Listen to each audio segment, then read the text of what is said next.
Hello, everyone, and welcome again to another Teacher Joseph podcast. We're going to read through a news story today, and it's all about Sir Alan Bates. Now, Alan Bates is the man who was fighting tirelessly to have post office employees exonerated during the recent scandal. For those of you who don't know about this, basically here in the UK, our post office had accused a lot of people of stealing money when it was simply a computer error. And Alan Bates challenged them.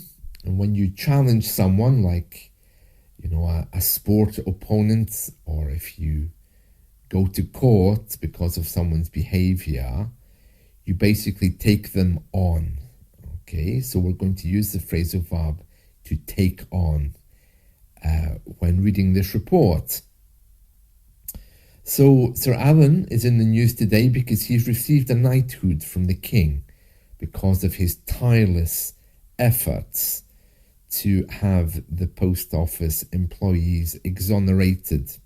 Exonerated is when they have their names removed from the criminal registers and everyone knows that they've done nothing wrong. It's very different from being forgiven, because if you are forgiven, it means that you've done something wrong and someone says, don't worry, it's okay, let's forget about it. But if you're exonerated, it means that somebody is saying, okay, we now realize that it wasn't you. So it says here, campaigner Alan Bates has been given a knighthood after taking on the post office. So that means after battling with them or somehow fighting with them. It's what we do in sports matches. The other day there, I'm sure I read somewhere that Germany took on Scotland and won in football, for example. It says here, the ex-postmaster, who was played by Toby Jones in an ITV drama about the post office computer scandal, has been recognised in the King's Honours list. Sir Alan, the founder of Justice for Sub-Postmasters Alliance, last night said he was honoured. Yeah, so he started this organisation called Justice for Sub-Postmasters. And that's how we describe people who work in the local post office. We call them sub-postmasters. It's a very ancient title. While he was fighting, he had previously turned down a knighthood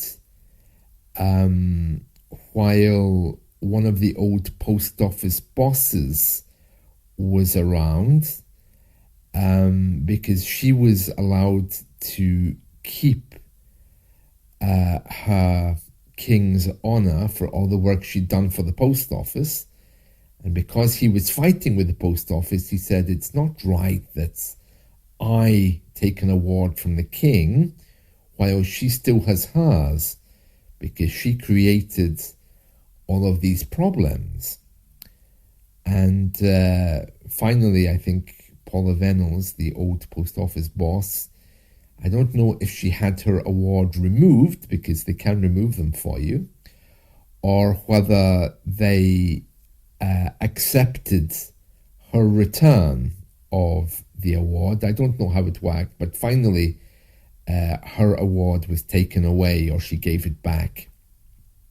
And so now he's accepting the knighthood from the king, saying, well, since the old post office boss now no longer has a knighthood, I will accept mine.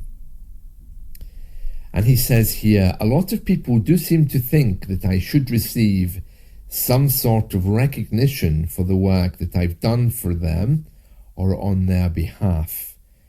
This award is on behalf of the group as well.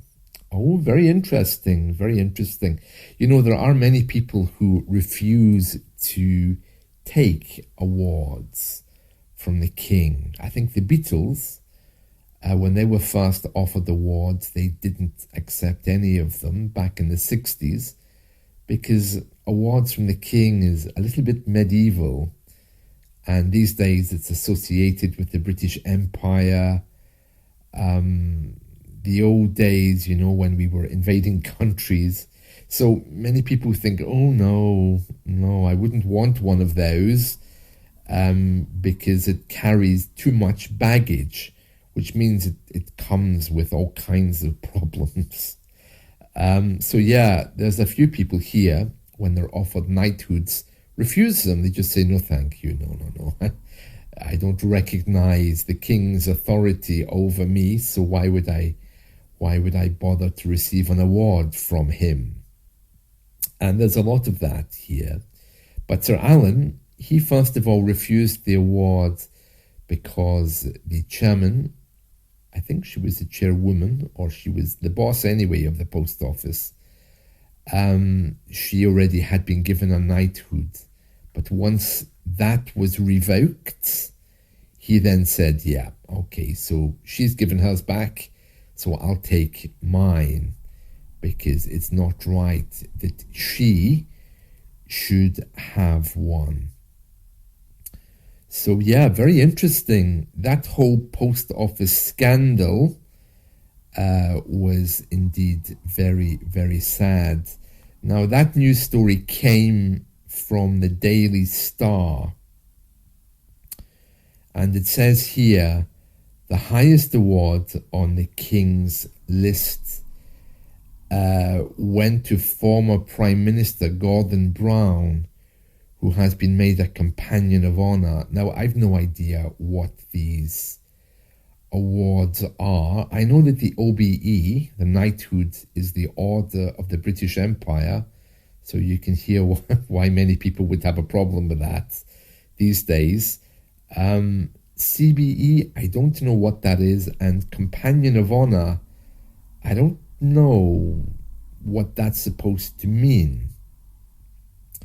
It says here, cyclist Mark Cavendish was also knighted, while artist Tracy Emin was made a dame.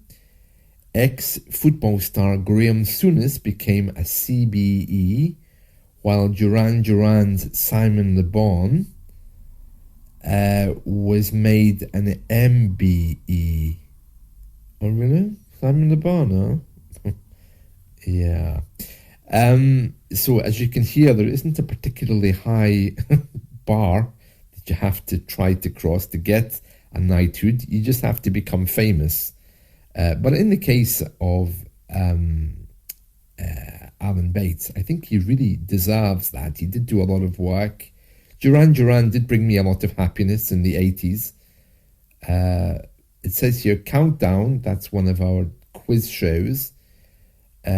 Somebody there also received an MBE, no idea why.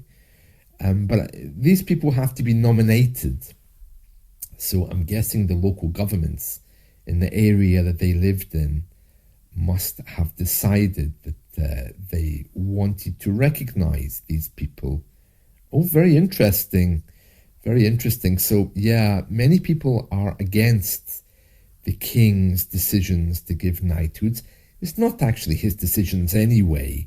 They're made by the government. The king just gives them out. But it's very medieval. You know, they go to see the king and he gives them the award at Buckingham Palace or wherever.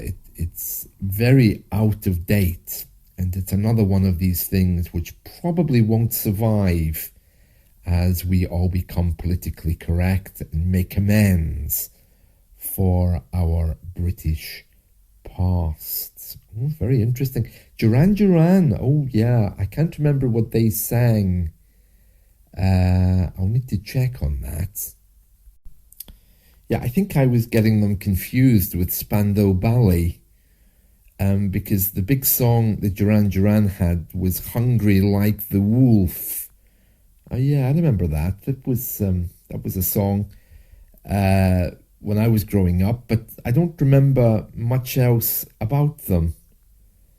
Well, anyway, Simon Le Bon has received a knighthood from the king, so that's nice, isn't it? They had another song called A View to a Kill, but yeah, I'm confusing them with Spandau Ballet. They sang Gold,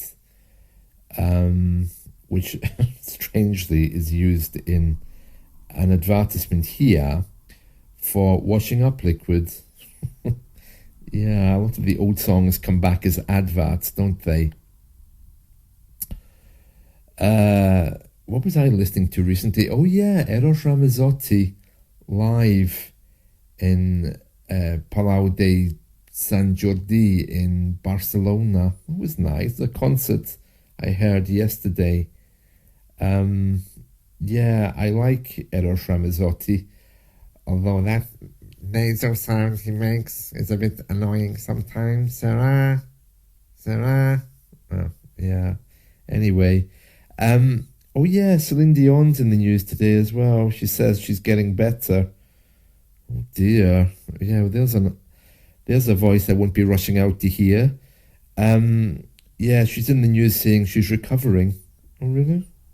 Last I heard, she was dying, but she's obviously managed to make some kind of comeback.